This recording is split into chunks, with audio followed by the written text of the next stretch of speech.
بسم الله الرحمن الرحيم. الحمد لله رب العالمين، والصلاة والسلام على أشرف الأنبياء والمرسلين سيدنا ونبينا ومولانا محمد وعلى آله وصحبه أجمعين، أما بعد.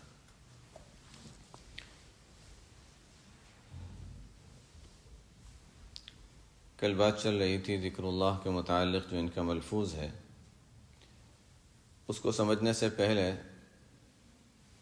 ایک وضاحت میں کر دیتا ہوں، پھر ان کی بات انشاءاللہ سمجھ میں آ جائے گی۔ اصل میں ان کے ملفوظ کے اعتبار سے جو یہاں پر وہ بتا رہے ہیں، فرماتے ہیں کہ ذکر انسان جب کرتا ہے، چاہے جس درجے کا بھی ذکر ہو، قرآن پڑھ رہا ہے، اس میں بھی اس کے بعض درجے اس کو سمجھا جا سکتا ہے، یا ویسے ہی انسان اللہ تعالیٰ کو یاد کر رہا ہے، لا الہ الا اللہ کی تسبیح پڑھ رہا ہے، یا کچھ بھی، جب انسان ذکر اللہ میں لگتا ہے تو اس کے کچھ درجے ہوتے ہیں۔ ایک درجہ ہے، اس سے آگے بڑھ کر انسان تھوڑا اوپر جاتا ہے، پھر اور اوپر جاتا ہے، اور اوپر جاتا ہے۔ وہ 4 درجے بیان کر رہے ہیں۔ 4 درجے کون سے؟ پہلا درجہ تو یہ ہے کہ انسان جب اللہ کا ذکر کرتا ہے تو صرف زبان سے ذکر کر رہا ہے، دل ادھر ادھر مختلف چیزوں میں، کبھی ادھر جا رہا ہے، کبھی ادھر جا رہا ہے، ذہن کہیں گم رہا ہے، لیکن انسان زبان سے اللہ کا ذکر کر رہا ہے۔ اور یہ انسان جب پہلے درجے میں ہوتا ہے تو کچھ عرصے کے بعد خیال یہ ہوتا ہے کہ فائدہ کیا ہے، میں ذکر کر رہا ہوں لیکن میرا دھیان تو کہیں اور بری چیزوں میں یا ادھر ادھر دنیا کی چیزوں میں تھا، چلو چھوڑو۔ شیطان اس طریقے سے انسان کو ذکر سے ہٹا دیتا ہے، تلاوت سے ہٹا دیتا ہے، نماز سے ہٹا دیتا ہے۔ میں نماز پڑھ رہا تھا لیکن ذہن تو کہاں، اس کے بجائے میں نماز نہ پڑھوں زیادہ اچھا ہے، خامخواہ اللہ تعالیٰ کے سامنے میں کھڑا ہوں اور سجدہ کر رہا ہوں اور دماغ کہیں اور جا رہا ہے، یہ تو بے ادبی ہے۔ شیطان اس طریقے سے انسان کو روک لیتا ہے۔ حالانکہ سمجھنے کی چیز یہ ہے کہ یہ تو ذکر اللہ کے درجات میں پہلا درجہ ہے۔ جب تک پہلا اسٹیپ اور پہلا درجہ انسان نہیں اس کے اوپر سے گزرے گا، نہیں دوسرے پر نہیں پہنچے گا۔ تو دونوں باتیں سمجھنی ہیں۔ ایک تو یہ ہے کہ یہ ایک درجہ ہے اور اس سے آگے جانے کی ضرورت ہے، یہاں پر رکنا نہیں ہے۔ اور دوسرا یہ کہ یہ ایسی چیز نہیں ہے کہ وہ یعنی اس کے بجائے ذکر نہ کرنا ہی بہتر ہو، بالکل ہی انسان زیرو پہ آ جائے، نہیں، یہ پہلا درجہ ہے۔ زیرو سے تو بہتر ہی ہے بہرحال ایک، لیکن ایک سے بڑھ کر انسان کو 2 پہ جانا ہے۔ تو ایک ہے کہ انسان زبان سے ذکر کر رہا ہے لیکن دل غافل ہے۔ وہ دل میں غفلت کیوں ہوتی ہے؟ اس کی بھی وجہ یہ کہ ہم مختلف باقی اوقات میں مختلف مشاغل میں لگے رہتے ہیں، مصروفیات ادھر کی ادھر کی، وہ سوچ رہا ہے، یہ سوچ رہا ہے، مختلف چیزیں۔ تو چونکہ ذہن مختلف چیزوں میں ہوتا ہے، ان تمام سے نکال کر پوری طرح ایک چیز کی طرف متوجہ ہو جانا آسان نہیں ہے۔ جیسے ہمارے حضرت مفتی محمود صاحب رحمۃ اللہ علیہ سے کسی نے پوچھا، ان کو جب بتایا گیا کہ اچھا یہ مراقبہ ہے اور اس طرح کرنا ہے، انہوں نے کچھ عرصے کے بعد بتایا کہ وہ جو آپ نے جو تصور بتایا وہ نہیں بیٹھتا۔ پڑھ تو لیتا ہوں، جو کرنا ہے وہ پڑھنے کا وہ پڑھ لیتا ہوں، لیکن وہ جو ذہن میں جو بات سوچنی ہے، جو تصور بٹھانا ہے، وہ بیٹھتا نہیں۔ فرمایا ہاں، ذہن میں اتنی ساری چیزیں بھری ہوئی ہیں تو وہ تصور کیسے بیٹھے گا؟ بات وہی ہے کہ اتنی ساری چیزیں جب ذہن میں ہیں، جس کو کہتے ہیں وہی شروع سے تبتل، کہ انسان جب سب چیزوں سے الگ ہو جائے تو دماغ کو بھی سب چیزوں سے الگ کرنا ضروری ہے کہ اچھا بس میں اسی کا سوچوں، اسی کی طرف ذہن لگے، باقی چیزوں سے میں نکل جاؤں، تاکہ کچھ وقت کے لیے اس کی عادت ہو جائے کہ اچھا اب ذکر کے درجات میں ذرا اونچے والے درجے پر انسان پہنچے۔ تو پہلا درجہ ہے کہ انسان زبان سے ذکر کر رہا ہے لیکن دل غافل ہے۔ دوسرا درجہ یہ ہے کہ زبان سے ذکر کیا اور دل بھی ساتھ دھیان دے رہا ہے کہ ہاں میں اللہ کا ذکر کر رہا ہوں۔ اس کے بعد کا درجہ تیسرا درجہ بھی ہے، یہ جو ان کا ملفوظ ہے اس کے لحاظ سے بتا رہا ہوں، تیسرا درجہ بھی ہے۔ وہ فرماتے ہیں تیسرا درجہ یہ ہے کہ انسان جب اللہ کا ذکر کرے تو دل بھی متوجہ ہے اور یہ تصور ہے کہ میں اللہ کے ساتھ ہوں، اللہ معی، اللہ حاضری، اللہ ناظری، یہ پوری طرح تصور ہے کہ اللہ تعالیٰ میرے ساتھ ہیں اور میں اللہ تعالیٰ کا ذکر کر رہا ہوں۔ یہ اور اوپر والا درجہ ہو گیا۔ اور فرماتے ہیں اس کے بعد بھی ایک درجہ ہے جس کو عام طور پہ نہیں بیان کیا جاتا، انہوں نے بیان کیا ہے اور جنید بغدادی رحمۃ اللہ علیہ سے بھی منقول ہے اور جنہوں نے تفسیر پڑھی ہے وہ جانتے ہیں کہ تفسیر میں روح المعانی میں علامہ آلوسی رحمۃ اللہ علیہ نے بھی اس کو جنید بغدادی رحمۃ اللہ علیہ سے نقل فرمایا ہے. وہ درجہ کیا ہے کہ انسان ذکر اللہ میں لگا ہو، اتنا زیادہ اللہ کی یاد میں لگے کہ یہ بھی نہیں پتہ کہ زبان سے انسان کیا الفاظ ادا کر رہا ہے. حقیقت الذکر الفناء بالمذکور یعنی الذکر. جب شروع میں پہلی مرتبہ الفاظ پڑھے تو سوچ میں لگ گیا کہ ان الفاظ کے مطلب کیا ہوگا. حقیقت الذکر الفناء بالمذکور یعنی الذکر، یعنی انسان اللہ کی یاد میں اتنا منہمک ہو جائے کہ اب اس لیے کہ ہم کیا ہوتا ہے جب کوئی تلاوت کر رہے ہیں حروف کی ادائیگی اور تجوید اور ان چیزوں پر، یا ذکر کر رہے ہیں تو اچھا تسبیح کے دانے گننے میں اس طرف دھیان، یعنی یہ بھی ایک طرح کا دھیان ہی ہے کہ اچھا چلو کم از کم تسبیح کے دانے گن رہا ہے اور زبان سے کیا الفاظ کہہ رہا ہے. لیکن اس سے اعلیٰ درجہ یہ ہے کہ اللہ تعالیٰ کی یاد میں اتنا زیادہ کہ ان چیزوں کی طرف بھی دھیان نہ رہے. یہ فرماتے ہیں کہ یہ اوپر والا درجہ ہے. تو اب ان کا ملفوظ ہم پڑھ لیتے ہیں.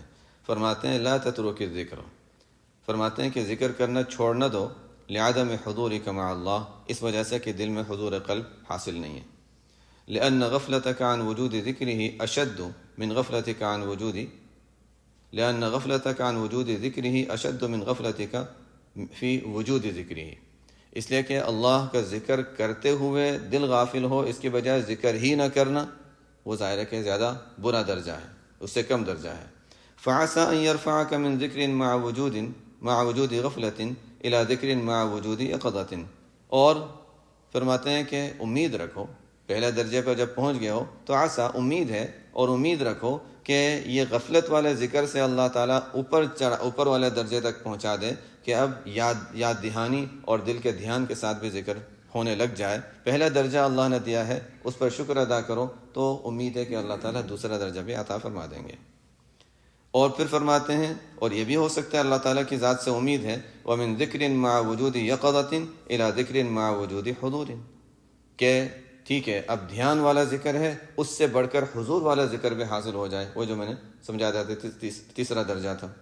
اور آگے فرماتے ہیں وَمِن ذِكْرٍ مَعَ وُجُودِ حُضُورٍ إِلَى ذِكْرٍ مَعَ غَيْبَةٍ عَمَّا سِوَى الْمَذْكُورِ، اور یہ یعنی دھیان والا ذکر اور اللہ کو حاضر سمجھنے والا ذکر جو ہے، اس سے آگے والا درجے تک بھی اللہ تعالیٰ پہنچا سکتے ہیں کہ مذکور میں اتنا زیادہ انسان دھیان رکھے کہ اس کے علاوہ یعنی اللہ کے دھیان اتنا زیادہ غالب آ جائے کہ اور کسی چیز کا بھی دھیان، حتیٰ کہ کیا کہہ رہا ہے، الفاظ کیا ادا کر رہا ہے، اس سے بھی نہیں، صرف اللہ کی طرف دھیان لگے اور اسی میں مستغرق ہو جائے.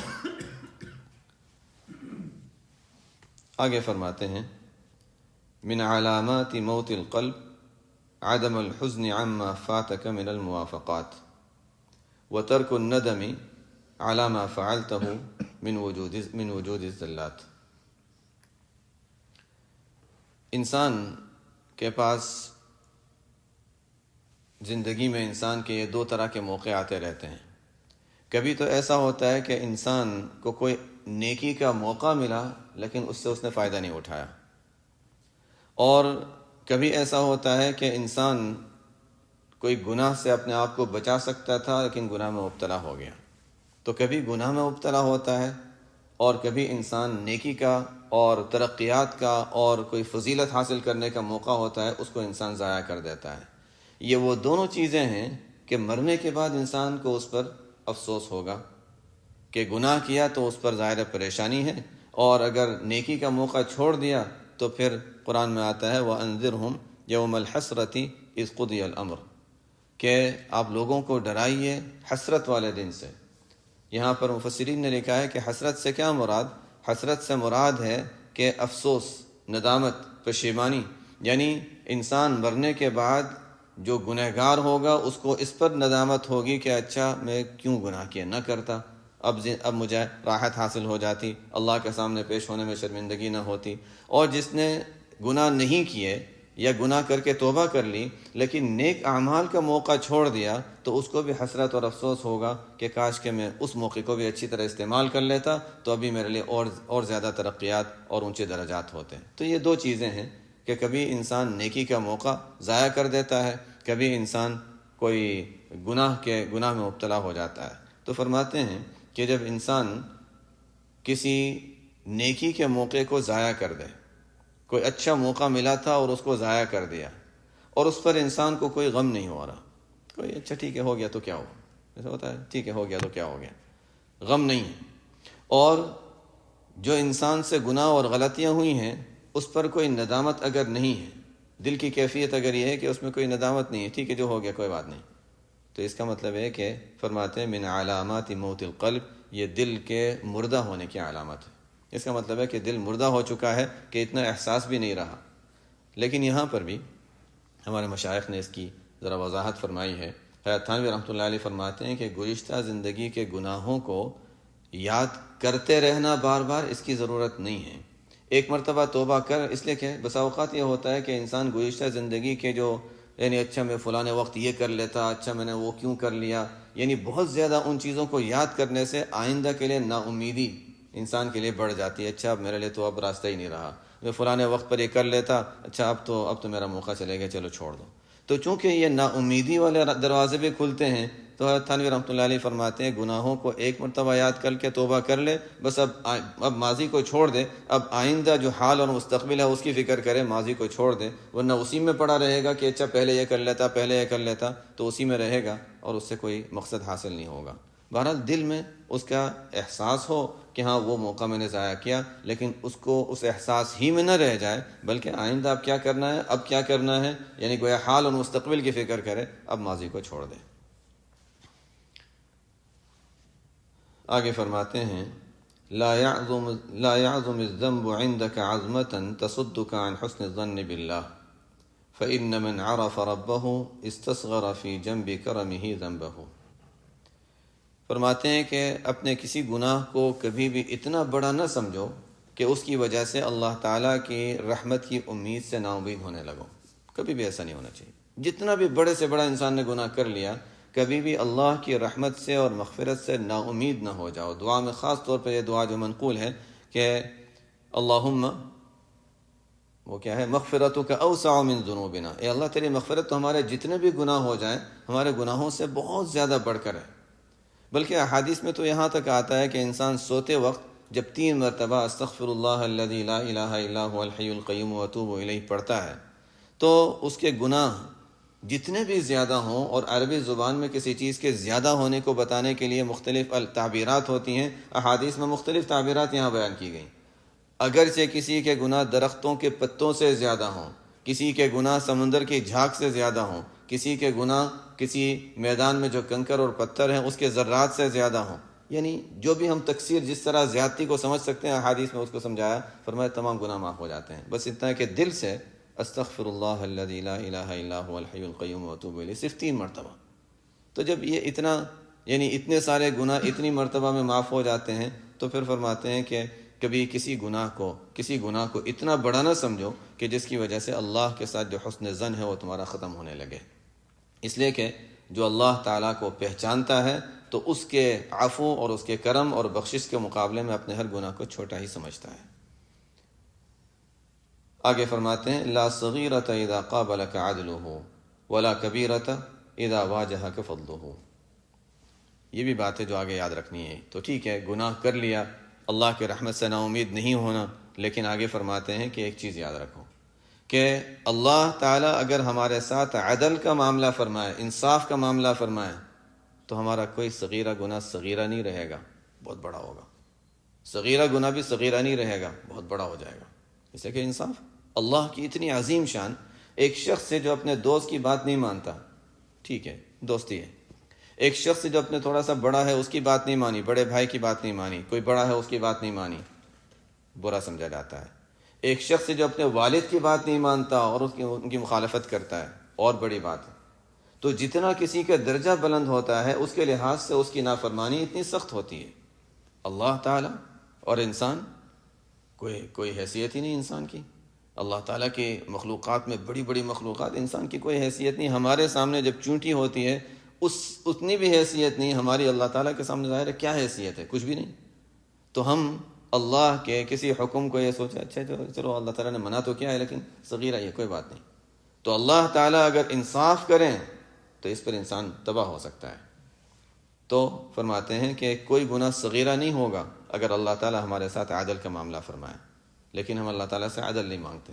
اللہ تعالیٰ سے کیا مانگتے ہیں؟ فضل مانگتے ہیں اللہ تعالیٰ کا کہ یا اللہ عدل نہیں، ہم عدل نہیں چل سکتا ہمارے ساتھ، یا اللہ ہم تو تیرا فضل ہی چاہتے ہیں اور فضل ہی کی ہمیں ضرورت ہے۔ اور فرماتے ہیں ولا کبیرۃ اذا واجہک فضلہ، جب اللہ کا فضل ہمارے ساتھ ہو تو پھر کبیرہ گناہ بھی کبیرہ نہیں رہتا ہے۔ تو اس لیے اللہ تعالیٰ سے جب دعا مانگے تو یا اللہ ہم تجھ سے عدل نہیں، ہم تجھ سے فضل مانگتے ہیں، تیرا فضل، تیرا کرم، تیرا جود و سخا وہ مانگتے ہیں، یعنی انصاف نہیں۔ انصاف اگر ہوگا تو ایک گناہ اتنی بڑی ذات، اتنی بڑی شخصیت کی اتنی بڑی مخالفت، اچھا ایک گناہ، اچھا اتنی نعمتیں دی تھیں، اس کا کتنا شکرانہ ادا کیا؟ ہم نے تو کوئی شکرانہ ادا نہیں کیا۔ جو نمازیں پڑھی تھیں وہ تو اللہ تعالیٰ کی طرف سے احسان تھا، جو سجدہ کیا تھا وہ تو اللہ تعالیٰ کی طرف سے احسان تھے کہ ہمیں موقع دیا، کوئی نعمت کا ہم شکرانہ بھی ادا نہیں کر سکتے۔ تو اگر اللہ عدل کا معاملہ فرمائے تو انسان کا کوئی ٹھکانہ نہیں، پھر نجات کی کوئی صورت نہیں۔ اس لیے اللہ تعالیٰ کے فضل ہی کو مانگنا ہے۔ آگے فرماتے ہیں لا عمل ارجى للقبول من عمل يغيب عنك شهوده ويحتقر عندك وجوده۔ کبھی انسان کوئی نیک عمل کرتا ہے اور یہ خیال ہوتا نہیں آج تو اچھا ہو میں نے یہ کام کر لیا، واقعی ایک بہت زیادہ میں نے اتنے سپارے پڑھ لیے آج میں نے، تو کبھی کبھی ہمارے لیے اچھا بھی ہوتا ہے کہ اچھا ٹھیک ہے اپنے آپ کو ذرا خوش کریں تاکہ اور کر سکیں، ہمیں اس کی ضرورت ہوتی ہے اور ہم اسی کے عادی ہوتے ہیں۔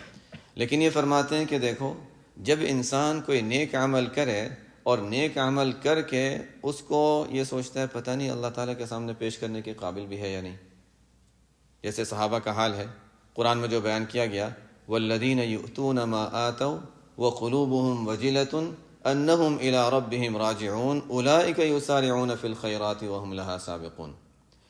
حضرت عائشہ رضی اللہ تعالیٰ عنہ نے آپ صلی اللہ علیہ وسلم سے پوچھا کہ یا رسول اللہ یہ جو آیت ہے یؤتون ما آتوا، وہ لوگ جو اعمال کرتے ہیں، جو اعمال ان سے ہوتے ہیں وہ اعمال کرتے ہیں، اور جب اعمال کرتے ہیں تو ان کے دل ڈر رہے ہوتے ہیں کہ اللہ کے پاس پہنچ کر جانا ہے، اللہ سے کے سامنے اس کا اللہ کے سامنے پیشی ہونی ہے۔ تو حضرت عائشہ رضی اللہ تعالیٰ عنہ نے آپ صلی اللہ علیہ وسلم سے پوچھا کہ یا رسول اللہ یہ گناہوں کی بات چل رہی ہے کہ گناہ کرتے ہیں تو ڈرتے ہیں اللہ کے سامنے حاضری ہوگی؟ فرمایا نہیں، یہ نیک اعمال کی بات چل رہی ہے کہ نیک اعمال کرتے ہیں اور نیک عمل کرنے کے بعد ان کو یہ خیال ہوتا ہے یؤتون ما آتوا وقلوبهم وجلة، دل ڈر رہے ہوتے ہیں پتہ نہیں کہ اللہ ہم نے نماز تو پڑھی لیکن پتہ نہیں یہ سجدہ تیرے سامنے پیش کرنے کے قابل تھا یا نہیں، پتہ نہیں میری یہ عبادت تیرے سامنے پیش کرنے کے قابل بھی ہے یا نہیں ہے، پتہ نہیں میری عبادتیں کس درجے کی ہیں۔ اس لیے ہر عبادت کے بعد استغفار کا کہا گیا ہے۔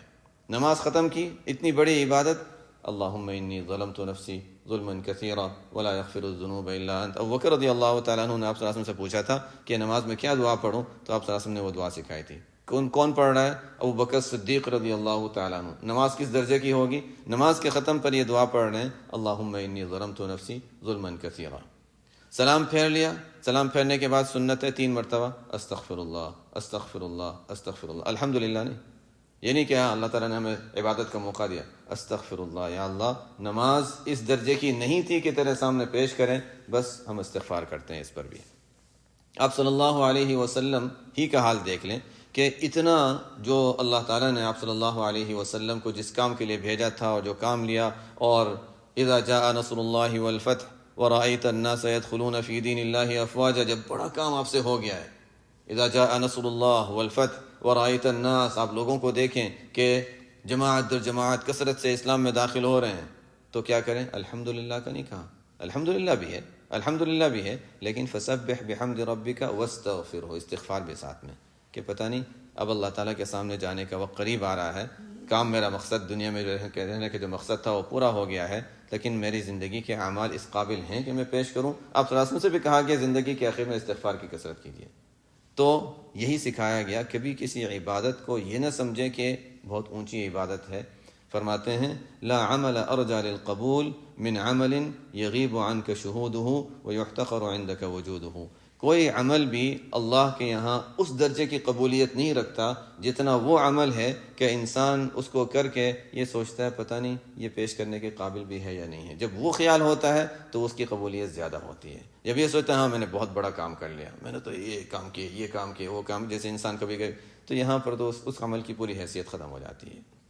یہی عجب اور کبر اور یہ چیزیں جب آ جاتی ہیں تو عمل کی کوئی حیثیت نہیں رہتی۔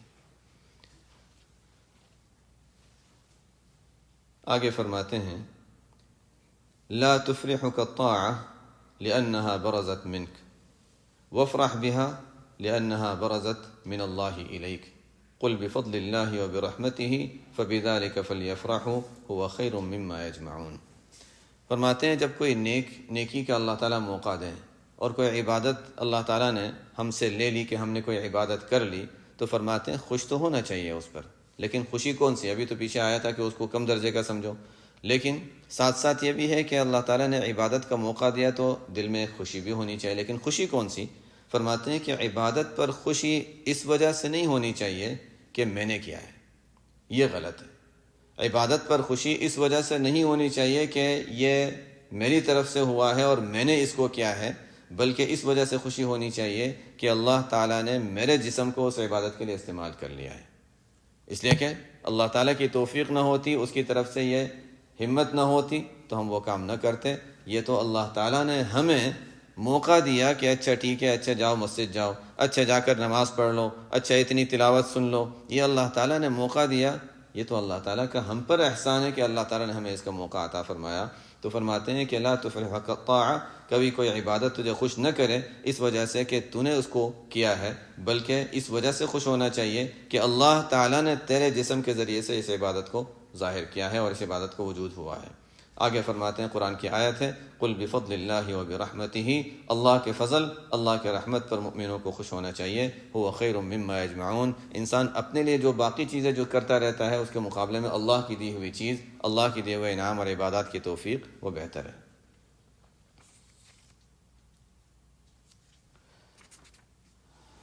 آگے فرماتے ہیں ایک بالکل الگ عنوان سے متعلق بات ہے، فرماتے ہیں ما بسقت اغصان ذل الا على بدر طمع، یہ ایک خاص طور پر انسان کے دل کی بیماریوں میں ایک اہم بیماری جو ہوتی ہے وہ طمع اور لالچ ہے۔ انسان کے دل میں لالچ پیدا ہو جاتی ہے، اچھا مجھے یہ مل جائے، یہ مل جائے، جس ہر ایک کی مزاج مختلف ہوتا ہے اس کے لحاظ سے، ہر شخص کے عورتوں میں مختلف ہوگا، مردوں میں مختلف ہوگا، مرد کس ماحول میں رہتا ہے اس کے لحاظ سے مختلف ہوگا۔ اسی وجہ سے آپ صلی اللہ علیہ وسلم نے اس کی تعلیم دی ہے کہ انسان جب کسی جگہ رہتا ہو تو اس درجے کے لوگوں کے ساتھ رہے، ان سے بہت اونچا ہو کر نہ رہے۔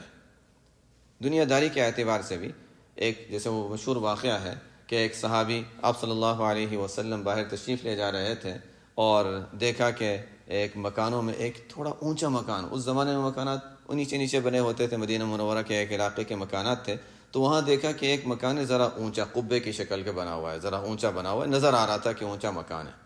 آپ صلی اللہ علیہ وسلم نے پوچھا ہے کس کا ہے؟ بتایا کہ فلاں صحابی کا ہے۔ ٹھیک ہے، بعد میں آپ کچھ فرمایا نہیں، آپ صلی اللہ علیہ وسلم تو مسجد تشریف لے گئے۔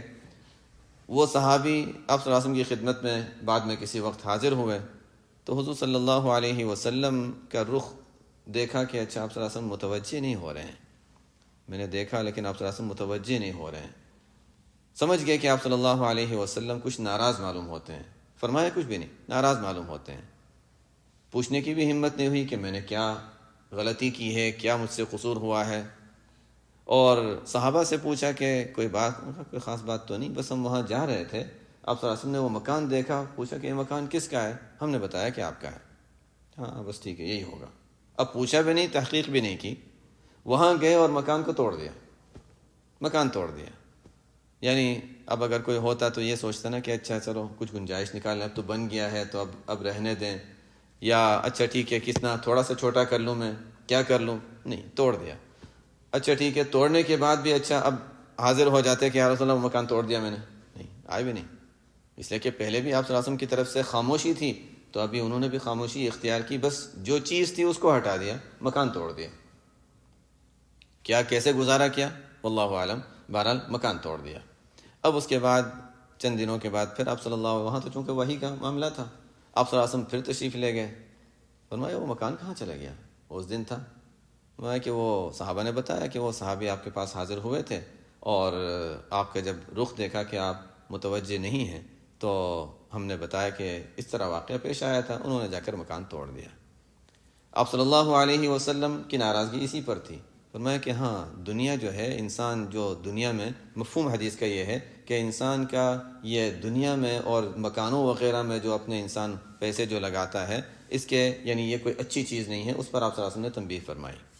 بہرحال تو اب یہاں پر یہ فرمایا جب انسان یعنی اس کی خاص وجہ کیا ہے، حالانکہ وہی مکان اگر یہاں ہوتا تو بہت چھوٹا ہوتا یہ تو، لیکن یہ ہے کہ انسان جہاں رہتا ہے اس علاقے میں ایک چیز ذرا مکان ذرا اونچا نظر آتا ہے۔ اب ہوگا کیا کہ دوسروں کو بھی یہ خیال ہوگا اچھا ہم بھی اس طرح کر لیں، ہمارے پاس بھی اس طرح ہوتا۔ یہ احادیث جنہوں نے پڑھی ہیں وہ جانتے ہیں، ابھی امتحان میں بھی سوال آیا تھا کہ بعض روایتوں میں عورتوں کے لیے بھی سونا استعمال کرنے سے منع کیا گیا ہے، اور اس کی وجہ شراح نے لکھی ہے کہ عورتوں کے لیے بالاجماع سونا استعمال کرنا جائز ہے، لیکن اتنی زیادہ مقدار میں اور اس کو دکھانا، اور دوسری عورتیں دیکھیں گی، اچھا ان کو ہوگا اچھا مجھے بھی یہ مل جائے، دیکھو میرے پاس تو ایک چھوٹا سا ہار ہے یا چھوٹی سی انگوٹھی ہے، اس کے پاس اتنا بڑا، ہمارے عرب میں بدوؤں میں بہت بڑے بڑے ہار پہننے کا دستور ہے، یعنی پتہ نہیں پورا اس کو گھیر لیتے ہوں گے، پورا بڑے بڑے ہار ہوتے ہیں، تو ہوتا ہے اور دیتے بھی ہیں ان میں، اور وہ لوگ استعمال بھی کرتے ہیں۔ لیکن اس طرح اس کو ان لوگوں میں پہنے ٹھیک ہے جہاں تمہارا استعمال ہوتا ہے، ہماری عورتوں میں آ کر نہ پہنو، اس لیے کہ ہوگا کیا کہ اچھا یہ ہماری عورتیں دیکھیں گی، وہ کہیں گے اچھا ہمیں تو ہمارے شوہر نے اتنی چھوٹا سا ہار دیا، اتنے بڑے بڑے ہار ان کو ملتے ہیں۔ تو حدیث میں بھی منع آتا ہے، یہ اس کی حدیث میں بھی منع آیا، پہننا ہے تھوڑا تھوڑا مقدار میں پہنو، زیادہ مقدار میں نہ پہنو۔ اس سے کیا ہوتا ہے انسان کے دل میں، یہ تو ایک وجہ میں بتا رہا ہوں کہ اس سے انسان دیکھنے والے کے دل میں طمع اور لالچ پیدا ہوتی ہے کہ مجھے بھی ایسا مل جائے، یا لیت لنا مثل ما اوتی قارون۔ اور جب انسان کے دل میں لالچ آ گیا، یہ تو ایک وجہ تھی لالچ کی، لیکن وجوہات بہت سی ہو سکتی ہیں، کوئی بھی وجہ ہو سکتی ہے۔ کسی کو انسان شہرت میں دیکھتا ہے، اچھا مجھے بھی یہ مل جائے، کسی کو مال میں دیکھتا ہے، اچھا مجھے یہ مال مل جائے، بس یہ انسان کے اندر یہ بیماری ہوتی ہے۔ اصل میں انسان دوسروں کو نہیں، اپنا علاج کرنے کی ضرورت ہے کہ بیماری کیوں ہے، اس کا علاج کرنے کی ضرورت ہے، یہ دنیا کی محبت نکالنے کی ضرورت ہے، لیکن انسان دوسرے کو دیکھتا ہے اچھا اس کو ایسا نہیں کرنا چاہیے، اس کو ایسا نہیں کرنا چاہیے۔ تو خیر دونوں چیزیں ہیں، دوسروں کو بھی بچانا چاہیے کہ اپنی دنیا بہت زیادہ ظاہر نہ کریں، اور ہمیں بھی اپنے آپ کو دل کو بچانا چاہیے کہ دوسرے کی دنیا پہ ہم کیوں دھیان دے رہے ہیں، دوسرے کا معاملہ دوسرے کا ہے، قل بفضل ذلک فضل اللہ یؤتیہ من یشاء، اللہ جس کو جو چاہے دے دیں، یہ تو اللہ تعالیٰ کا معاملہ ہے۔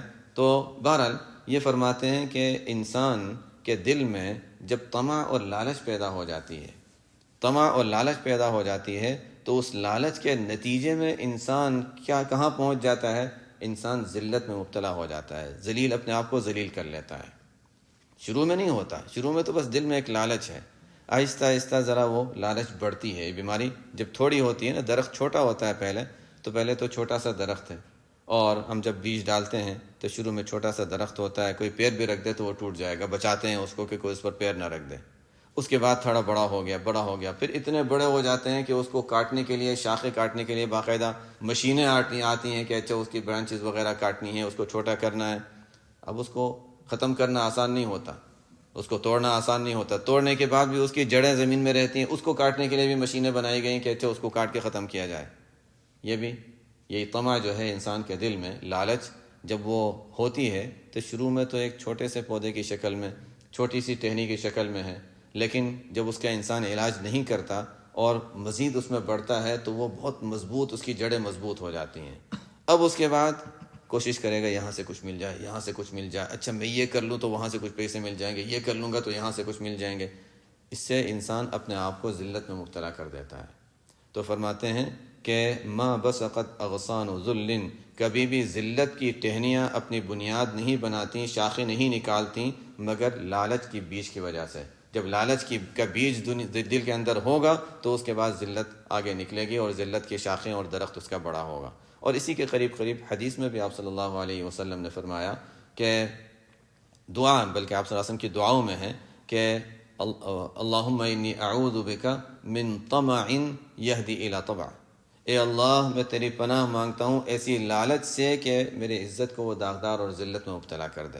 طبع انسان کا داغ لگ جاتا ہے، دھبا لگ جاتا ہے، تو اس چیز سے پناہ مانگی گئی ہے۔ تو بہرحال یہ فرماتے ہیں کہ لالچ سے اپنے آپ کو بچاؤ، لالچ ہوگی تو آگے جا کر خطرہ ہے کہ انسان اپنے آپ کو ذلت میں مبتلا کرے گا، کبھی صاف صاف مانگ لے گا، کبھی اشاروں میں مانگے گا کہ اچھا مجھے یہ چیز مل جائے، یہ چیز بڑی خطرناک ہوتی ہے۔ آگے فرماتے ہیں، یہی لالچ سے متعلق ہی باتیں چل رہی ہیں، فرماتے ہیں ما قادک شیء مثل الوہم، انسان سوچتا ہے شاید یہاں سے کچھ مل جائے، شاید یہاں سے کچھ پیسے مل جائیں، جو بھی پیسوں کی طلب ہو یا شہرت کی یا عزت کی، جیسے آج کل ہر طرح کے میدان میں لوگ آگے بڑھ رہے ہیں، کہیں سے کچھ مل جائے، یہاں سے عزت مل جائے، شہرت مل جائے، نام مل جائے، فالوورز مل جائیں، یہ طرح طرح کی جو چیزیں آج کل. تو یہ جو چیزیں ہیں اس کی بنیاد کس پر ہے؟ وہم پر. شاید یہاں سے مل جائے گا، شاید یہاں سے مل جائے گا. اسی کو فرماتے ہیں کہ ما قادک شیء مثل الوہم.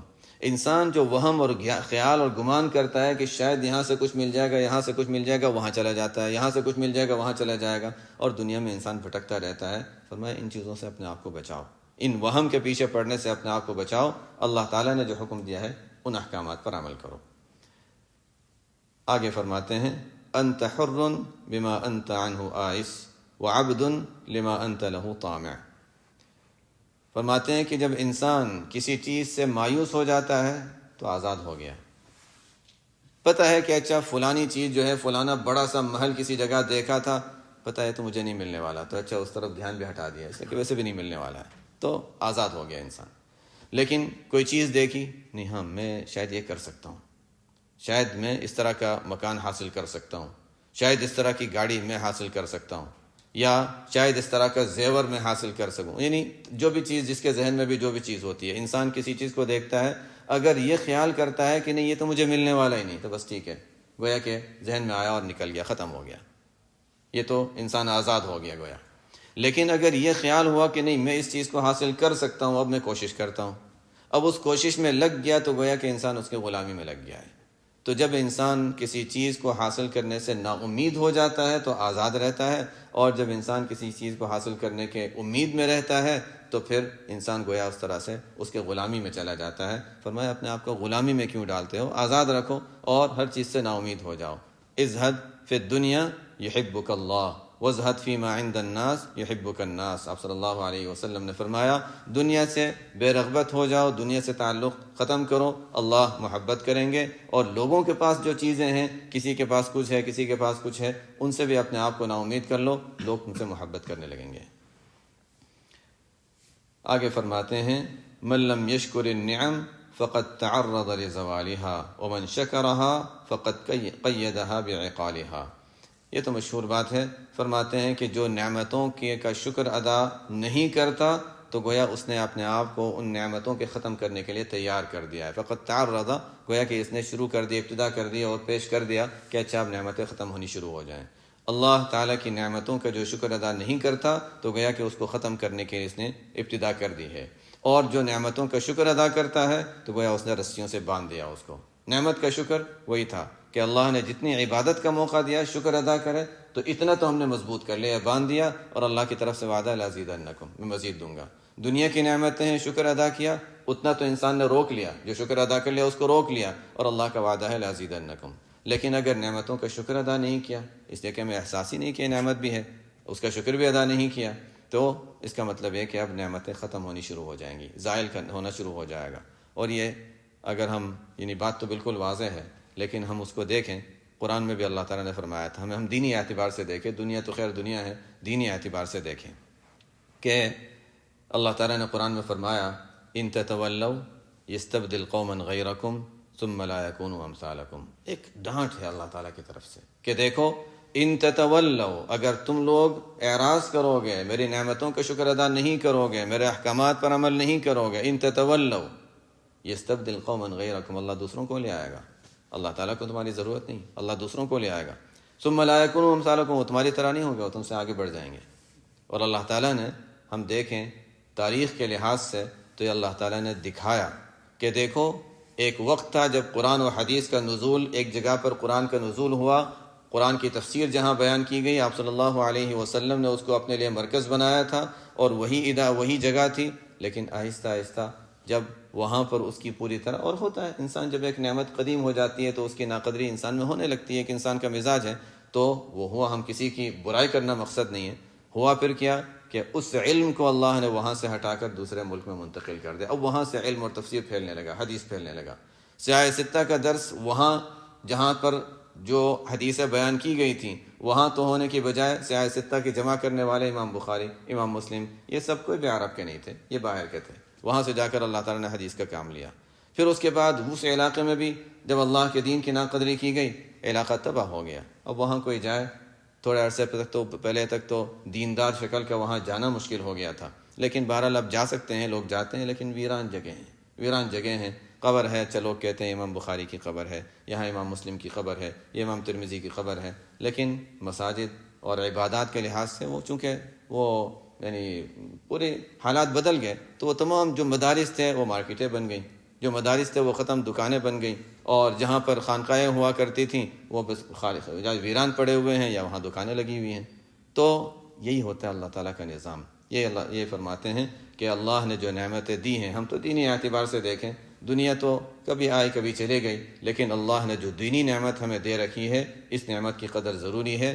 اگر نعمت کی ناقدری کی گئی تو پھر فرماتے ہیں فقط تعرض لزوالها، گویا کہ اس نعمت کو ختم کرنے کے لیے انسان نے اپنے آپ کو تیاری شروع کر دی ہے، اور اگر نعمت کے شکر ادا کیا تو گویا کہ اس نے اس کو مضبوط باندھ لیا اور روک لیا.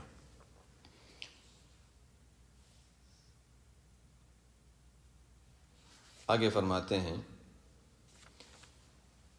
خف من وجود احسانه الیک و دوام اساءتک معه ان یکون ذلك استدراجا لک والذین کذبوا بآیاتنا سنستدرجهم من حیث لا يعلمون. کبھی ایسا ہوتا ہے کہ انسان اللہ تعالیٰ کے معاملے اپنے بندوں کے ساتھ بہت مختلف ہوتے ہیں. بعضوں کے ساتھ ایسا معاملہ ہوتا ہے اور ایسا دیکھا بھی ہے کہ انسان سے کوئی غلطی ہو گئی فوراً تنبیہ ہو گئی. اللہ تعالیٰ کی طرف سے بعض بندوں کا ایسا نظام ہوتا ہے، کوئی غلطی ہو گئی، کچھ ہو گیا اور فوراً دیکھو میں نے فلانا غلط کام کیا تھا، اس کی وجہ سے تنبیہ ہوئی، اور احساس بھی ہو جاتا ہے. ہمارا معاملہ یہ ہے، بہت سی مرتبہ لوگوں کا معاملہ یہ ہوتا ہے کہ ایک تو یہ کہ جب انسان سے کوئی غلطی ہوتی ہے تو اللہ کی طرف سے کوئی تنبیہ نہیں ہوتی، بہت سی مرتبہ ایسا ہوتا ہے. اور بہت سی مرتبہ ایسا ہوتا ہے کہ تنبیہ ہوتی ہے لیکن اس کا احساس نہیں ہوتا، اور یہ زیادہ ہے. تنبیہ ہوئی لیکن احساس نہیں ہوتا، یہ زیادہ عام طور پر پیش آتا ہے. لیکن بہت سوں کا ظاہر ہی ہو جاتا ہے، بہت سوں کا دیکھا کہ ظاہر ہی ہو جاتا ہے. کچھ تھوڑا سا دنیا کی طرف توجہ بڑھنے لگی اور کوئی واقعہ پیش آ گیا، اچھا نہیں بس ٹھیک ہے، نہیں چاہیے بس. اللہ تعالیٰ ان کو پہلے سے ہی روک لیتے ہیں کہ تم لوگ آخرت کے لیے ہو، تم دنیا کے لیے نہیں ہو. تو اللہ تعالیٰ نے بعضوں کے ساتھ ایسا معاملہ رکھا ہے، کوئی چیز ہو گئی فوراً تنبیہ ہو گئی.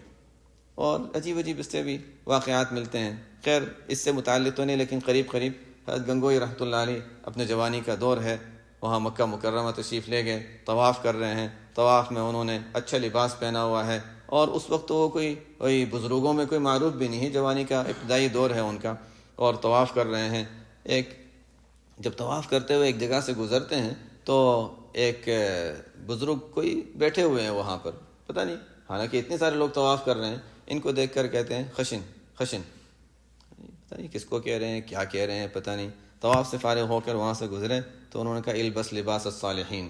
ان کا لباس کپڑا جو تھا وہ ذرا نرم کپڑا تھا، جیسے عام طور سے ہم کپڑا پہنتے ہیں. تو وہ بزرگ بیٹھے ہوئے تھے، دیکھ لیا ان کے چہرے پر وہ نورانیت دیکھ لی، تو ان کو دیکھ کر فرمایا کہ آپ کو موٹا لباس پہننا چاہیے، جو صالحین کا لباس ہے وہ اختیار کرو، یہ تو عام دنیا دار لوگوں کا لباس ہوتا ہے، نرم قسم کا لباس پہنا ہوا ہے. تو بعضوں کو اللہ تعالیٰ تنبیہ کے لیے اس طرح کے بھی واقعات عجیب پیش آتے رہتے ہیں ان کے ساتھ. تو فرماتے ہیں کہ جب اللہ تعالیٰ کی طرف سے نعمتیں ہم پر ہونے لگیں اور ہو رہی ہیں، اور ہماری غلطیوں کے باوجود کوئی اگر مواخذہ اور پکڑ نہیں ہوتی، تو کبھی کبھی انسان کو یہ خیال ہوتا ہے کہ اچھا اس کا مطلب ہے کہ میں نے کوئی غلط کام نہیں کیا. اگر وہ غلط ہوتا تو کچھ تو پکڑ آ جاتی نا، کچھ تو مواخذہ ہو جاتا، کچھ رکاوٹ آ جاتی. کل بھی میں نے تلاوت کی تھی، آج بھی میں اتنی تلاوت کر رہا ہوں، کوئی تلاوت میں بھی کمی نہیں آئی، نماز میں بھی کمی نہیں آئی، اللہ تعالیٰ کی طرف سے کوئی رکاوٹ نہیں آئی ہے. تو ایسا ہوتا ہے کہ انسان کبھی کوئی غلطی کرتا ہے، اور غلطی کرنے کے بعد کوئی اللہ کی طرف سے کوئی رکاوٹ، کوئی پریشانی، عبادات میں کوئی کسی طرح کا کوئی معنی، کوئی چیز نہیں ہوتی، تو انسان سوچتا ہے اچھا ٹھیک ہے، اس کا مطلب میں نے کوئی غلط کام نہیں کیا، کوئی برا کام نہیں تھا. وہ اس برے کو برائی ذہن سے نکل جاتی ہے، کہتے ہیں یہ سوچ غلط ہے.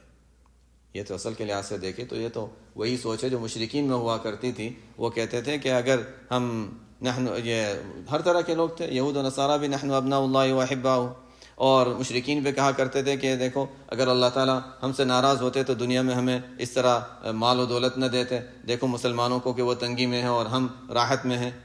تو یہ دنیا کی چیزوں سے استدلال، یہ دنیا کی ظاہری عافیت سے استدلال، یہ طریقہ غلط ہے.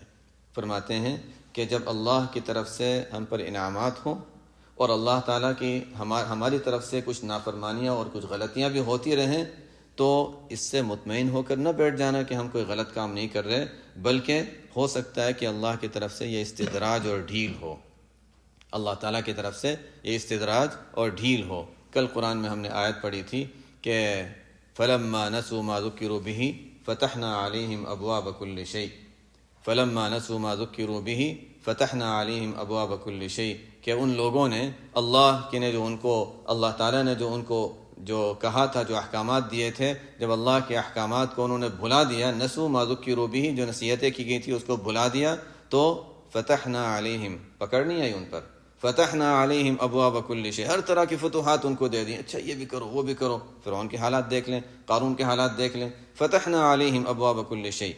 پھر کیا ہوا؟ حتی اذا فرحوا بما اوتوا، اور زیادہ گناہ کیے، اور زیادہ گناہ کیے، فرحوا بما اوتوا، تو پھر کیا ہوا؟ وہ خوش ہو گئے اپنی چیزوں پر کہ ہاں دیکھو اگر ہم غلط ہوتے تو پکڑ آتی، اور زیادہ گناہ کرتے رہے، فرحوا بما اوتوا اخذناهم بغتة، اچانک ہم نے ان کو پکڑ لیا، اچانک ہم ان کو پکڑ لیا۔ تو یہ اللہ تعالیٰ کا معاملہ ہوتا ہے۔